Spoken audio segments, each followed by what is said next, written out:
Olá, como é que vocês estão? Eu sou a Sara e eu vim trazer para vocês hoje 5 romances que de alguma forma transformaram a minha vida, fizeram ficar pensando neles, não só enquanto eu estava lendo, mas fizeram eu repensar sobre esses livros em vários momentos da minha vida. Quero começar explicando que, assim, não vão ser romances românticos, né? Onde o foco é a história de um casal, o amor daquele casal. Claro que nessas histórias tem um pouquinho de romance desse tipo, mas eu tô falando aqui no gênero romance. Então são histórias fortes, histórias que impactaram, não só histórias de amor, né? Acho que deu pra entender um pouco. Bom, eu não gosto de enrolar muito na introdução, então vamos lá para a primeira dica desse vídeo. O primeiro livro que eu quero indicar para vocês é esse aqui, Amor de Redenção, da Francine Rivers, acho que é assim que se diz. Esse livro aqui, ele é um pouco forte, porque a história da protagonista é forte, o início da história da protagonista é forte. Aqui a gente conhece a história da Angel.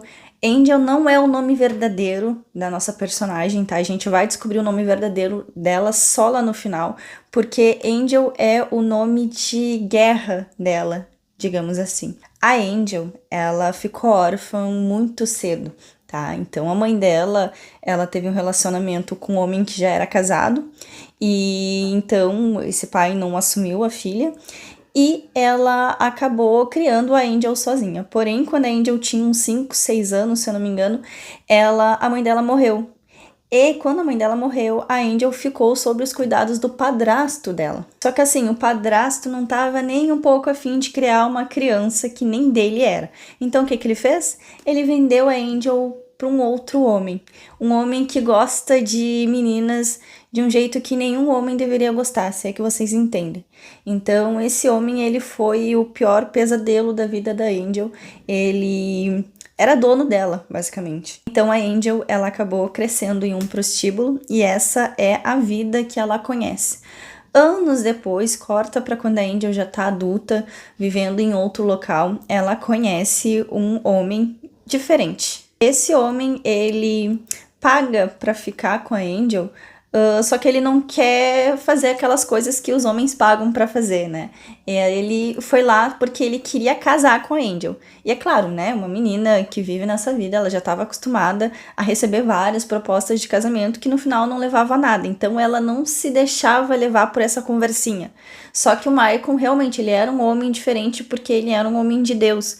Ele pediu para Deus para colocar uma mulher na vida dele, porque ele tinha uma vida muito pacata, muito tranquila, ele tinha uma fazendinha de onde ele tirava o alimento dele, o que sobrava ele vendia, e só que ele precisava de uma mulher ali com ele estava sentindo a necessidade de compartilhar a vida dele com alguém, e ele, um homem de muita fé, rezou até que pediu para Deus para colocar uma mulher na vida dele, e Deus deu sinais para ele de que aquela mulher seria a Angel.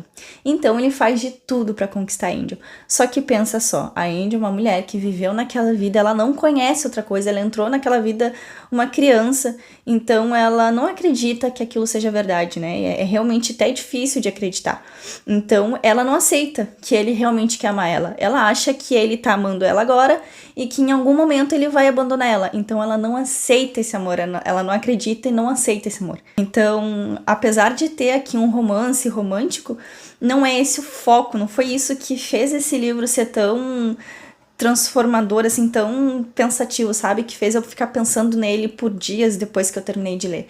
Foi a forma como a gente vê que a Angel, ela não aceita o amor, ela acredita que ela não merece ser amada, sabe? São tantos conflitos internos nessa personagem, ela é uma personagem tão construída, tão complexa, que eu fiquei pensando nela por dias e pensando em como a gente às vezes deixa de receber algo bom porque a gente não acredita na gente mesmo, porque a gente não acredita que a gente merece aquilo. Bom, enfim, eu não quero ficar dando muitos detalhes, né, para não demorar muito só nessa resenha, mas esse livro aqui realmente me deixou, assim, tocada e me deixou muito pensativa por vários dias. Inclusive, esse aqui, ele tem já uma resenha completa aqui no canal, caso vocês queiram saber um pouco mais sobre essa história. A segunda indicação é Violeta, de Isabel Allende. Esse livro, apesar dele ser um livrinho curtinho, ele é um livro com uma história muito grande, tá? Aqui a gente conhece a Violeta, que ela é uma mulher centenária, e ela tá contando a história da vida dela para o Camilo. O Camilo a gente vai conhecer, a gente vai saber quem é o Camilo na vida da Violeta bem no finalzinho da história. Então é ela mesma contando a história de vida dela para este Camilo. E aqui ela conta que ela nasceu em 1920 e a gente vai saber que ela vai falecer em 2020 durante a Covid-19, então nasceu lá na gripe espanhola e morreu no Covid-19. Esse livro ele é interessante porque eu senti como se eu estivesse sentando com uma senhorinha e ela estivesse contando toda a vida dela pra mim, sabe? Então pensem só, são 100 anos de vida, 100 anos de história, 100 anos de experiências que ela tem pra contar pra gente. Ela conta de tudo, desde a época em que ela nasceu numa casa muito abastada, até o período em que teve teve a queda da Bolsa de Valores em 1929, onde a família dela perdeu praticamente tudo, mostra como ela aprendeu a conseguir dinheiro de novo, assim, mostra toda a relação da vida dela com as pessoas em que ela conviveu. Então, o que mais me tocou aqui é que o seguinte... A gente tá vendo a história de uma mulher centenária. Então, todas aquelas pessoas que começaram a história com ela, quando ela tem 100 anos, essas pessoas não vão estar vivas, obviamente. Mas a gente sente quando cada uma dessas pessoas morre. Então, a gente conhece o relacionamento dela com o pai dela. E quando o pai dela morre, a gente sente com a mãe dela. Quando a mãe dela morre, a gente sente com as tias, com os irmãos. Então, assim, a gente sente cada perda da vida dela como se fosse nossa, porque a gente entra tanto ali na história que a gente acaba sentindo falta desses personagens. E são personagens que foram bem escritos, cativantes, que dá vontade de se apegar, sabe? Por mais que a gente saiba que eles vão morrer. É óbvio que eles vão morrer porque é uma mulher que tá com 100 anos contando a história de vida dela. Então, qualquer pessoa que seja um pouco mais velha que ela, a chance dessa pessoa estar morta é muito grande, tá? Então, assim, é literalmente tu escutar uma história de vida real. Tá? Parece que tu tá ali sentado do lado de uma senhora e escutando tudo que ela passou, todas as experiências dela. É uma história muito complexa, não parece que tem só isso de folha, porque ele é uma história gigantesca, tá? Então tenho certeza que vocês vão gostar, porque é uma história que é cativante, te prende e vai ficar refletindo por muito tempo. Porque, bom, a gente pensa na nossa vida, né? Como vai ser quando eu estiver bem velhinha e eu tiver perdido tantas pessoas que me cativaram, tantas pessoas que eu amei durante essa minha vida. A terceira indicação é um livro que a primeira coisa que eu tenho que falar pra vocês é pesado, muito pesado, é uma história forte, tá? Então não é pra qualquer um, a pessoa tem que ter realmente estômago pra ler. Herdeiras do Mar conta a história de duas irmãs. E elas vivem num período onde a Coreia tá sob ocupação japonesa, tá? Então os japoneses entraram e fizeram um estrago, destruíram famílias, sequestravam pessoas e essas pessoas nunca mais eram vistas. Enfim, assim, muita coisa ruim aconteceu nesse período. E aqui a gente vê a história dessas duas irmãs, uma mais velha, que ela acaba se sacrificando pela mais nova. Essas duas irmãs vêm de uma família onde as mulheres, elas trazem um sustento para casa através do mar. Então elas entram no mar, elas pegam os peixes, trazem, vendem, e assim, é uma cultura bem antiga, que se vocês forem pesquisar, que nem eu fiz, ela realmente existiu e é uma cultura forte na Coreia de mulheres que traziam sustento para casa sozinhas, né? Elas, a maioria delas sustentavam a casa, por mais que tivessem maridos que às vezes pescavam normalmente no barquinho lá, elas traziam um sustento forte da casa. Bom, mas enfim, dando um contexto aqui, a irmã mais velha estava no mar fazendo essa pescaria, pegando os peixes, e ela viu que a irmã mais nova estava na praia esperando ela. E ela conseguiu enxergar que tinha um japonês que estava se aproximando da irmã dela, tá? Ele não conseguia enxergar ela ainda, mas mais um pouquinho ele ia conseguir enxergar ela. Então, o que ela fez? Ela fez sinal, primeiro, para a irmã dela ver o japonês e para o japonês ver ela. Porque se o japonês visse ela, o japonês não ia na direção da irmã dela, e sim na direção dela. Enfim, ela se sacrificou, ela sabia que ela ia ser sequestrada, que ele ia levar ela, mas pelo menos a irmã dela ia estar livre. Nesse momento, o japonês sequestra ela e ela vai ser uma mulher de consolo dos soldados japoneses, tá? Então, o que é uma mulher de consolo? Eles levam essas meninas para um lugar, é como se fosse um prostíbulo, onde elas ficam lá à disposição dos soldados, para eles entrarem e fizerem o que quiser com elas, né? Se aliviar e depois voltar para a guerra. A história da irmã dela também não fica muito bonita, não, porque nesse período de invasão dos japoneses, eles destruíram famílias, destruíram casas, e a irmã dela ela foi forçada a se casar com um deles. Eu não tenho certeza aqui, tá? Porque faz um tempinho que eu li esse livro, se a irmã dela casa com um japonês ou com um coreano que é traidor, assim, da pátria, né? Mas enfim, ela se casa com um homem que ele não é muito bom. Então ela é forçada a se casar para conseguir sobreviver naquele meio. Ela vê familiares sumindo, né? Além da irmã dela de viver com essa culpa de saber que a irmã dela sumiu um pouco que por conta dela, né? Ela sente essa culpa de saber que a irmã dela se entregou. E ela não sabe se um dia ela vai ver a irmã dela ou não. Então ela fica com aquela culpa, ela não sabe se a irmã dela tá bem, se tá viva, se não tá. Ela vê outros familiares sendo levados presos e acabam que eles nunca mais aparecem também, né? Até ela conseguir descobrir onde é que eles estão.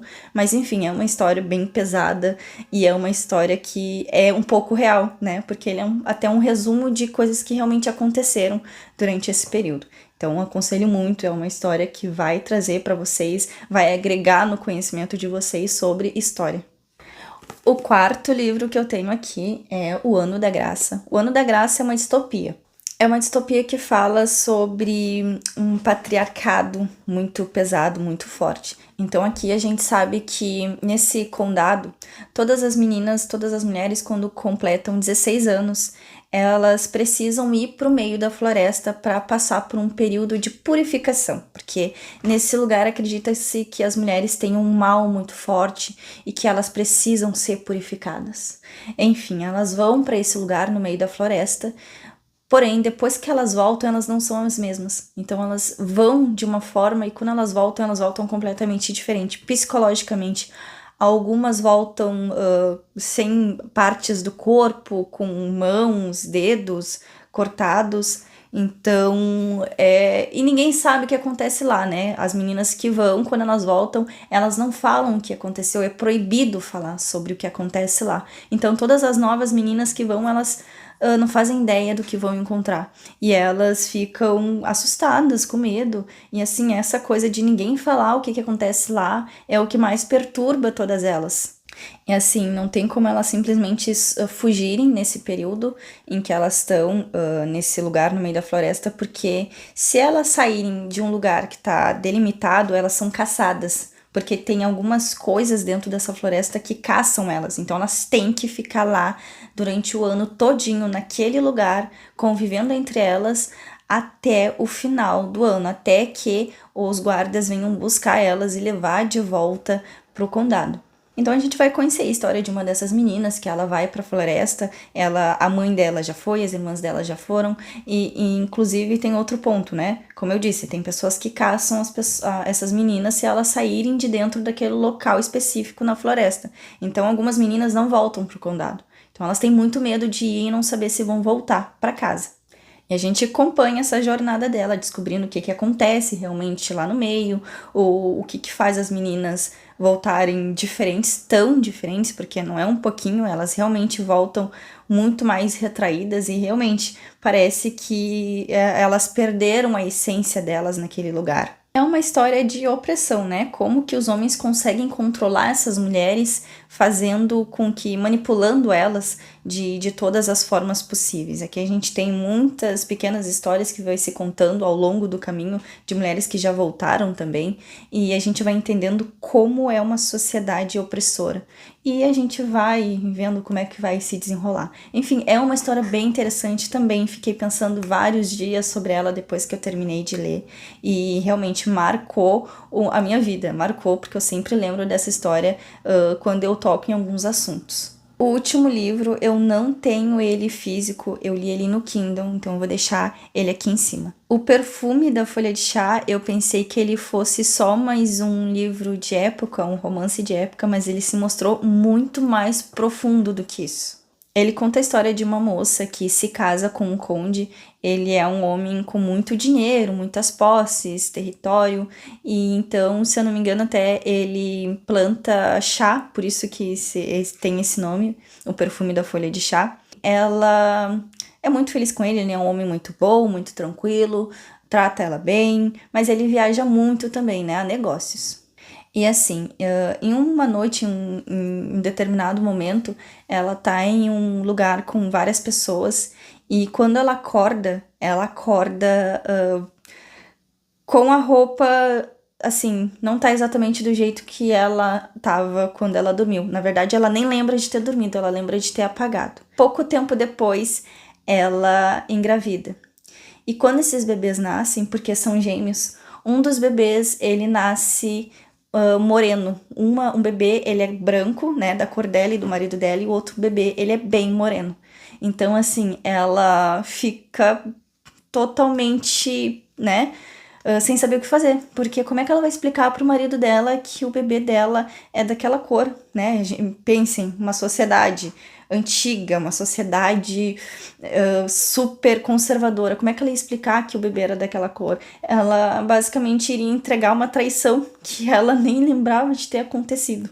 Então a gente vê a história ali de como é que ela lida com essa situação, o que ela faz com esse bebê, como é que ela trata com esse bebê, como é que ela lida com esse bebê, tá? E o final, ele é bem surpreendente, tá? Eu achei que não teria um final, eu não consegui encontrar uma solução para esse problema dela, mas eu achei o final bem surpreendente. Então foi uma outra história que eu achei que seria uma história bem tranquila, bem leve, mas que me marcou e me deixou lembrando disso por muito tempo depois. Bom, essas foram as minhas indicações de hoje. Se vocês gostaram desse tipo de livro, desses temas que eu coloquei aqui, coloca aqui nos comentários, porque eu já separei alguns outros livros que têm mais ou menos a mesma ideia, então se eu ver que vocês gostaram desse vídeo, gostaram dessas indicações, que faz sentido para vocês, e então vocês coloquem aqui nos comentários que eu trago um outro vídeo com outros vídeos, com outros livros parecidos, tá? Com um tema parecido e livros que me marcaram da mesma forma. Não esquece de curtir esse vídeo se você gostou, faz muita diferença, o YouTube entrega muito mais os vídeos